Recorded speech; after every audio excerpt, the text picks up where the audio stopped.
Conservative leader Pierre Poilievre says he will, quote, bring justice back to the criminal justice system. He says that his conservatives would reverse a Supreme Court decision that found it was unconstitutional to sentence people to consecutive life sentences. Now, Parliament has the legitimate constitutional authority and the moral duty to correct this injustice and restore common sense sentencing with no more discounts for multiple murderers.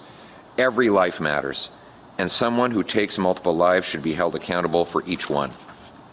That's why I'm announcing today a Conservative government will reintroduce and pass the law that empowered judges to impose consecutive sentences for killers convicted of multiple murders.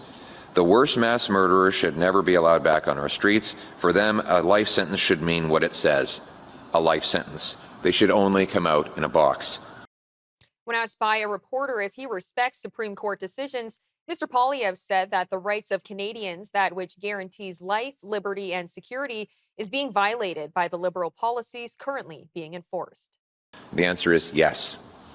And I also respect the Charter of Rights and Freedoms, which guarantees life, liberty, and the security of the person to every single Canadian.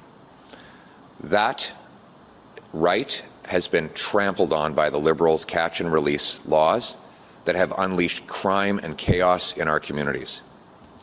And I will use Section 33 of the Charter of Rights and Freedoms to put an end to the Liberal crime and drug wave. The Toronto Sun's Bryan Passifume joined us for more on the announcement. There was some controversy kicked up after, I guess, in a direct result of Pierre Poilievre's policy platforms to combat crime. Clearly Canada's going through a bit of a crime problem right now. And a lot of that is linked to the fact that criminals don't really go to jail anymore. Even before the pandemic, we saw that a lot. And after the pandemic, cases of people not even being remanded into custody after being charged, being released long before their sentences are up.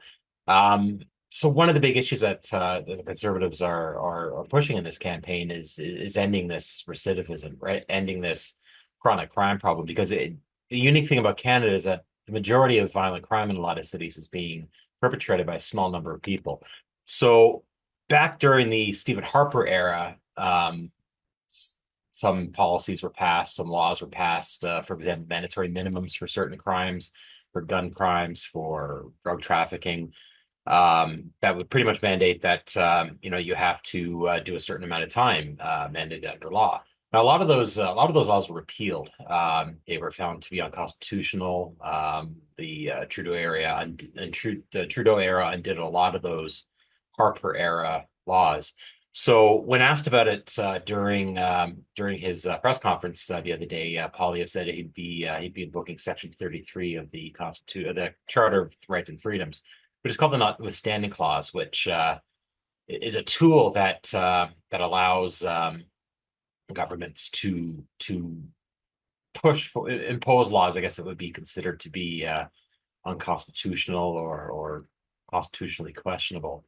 On Monday, Poilievre promised to use this clause to impose consecutive life sentences on people who are convicted of multiple murders, for example, which he would have to use the Notwithstanding clause because the Supreme Court ruled 2022 that that sort of thing violates the Charter.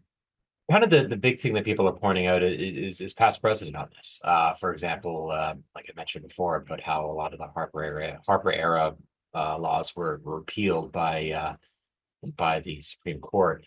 Now, one of the interesting things about the Notwithstanding clause is that it allows overruling legislation that judges have ruled to be unconstitutional, but it only lasts for five years.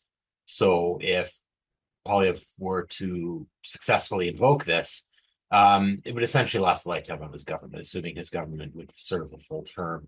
So it's one of those things. It's not a permanent fix, but I think he's looking at it as kind of a band-aid to keep this in place and work on larger issues when it comes to crime policy.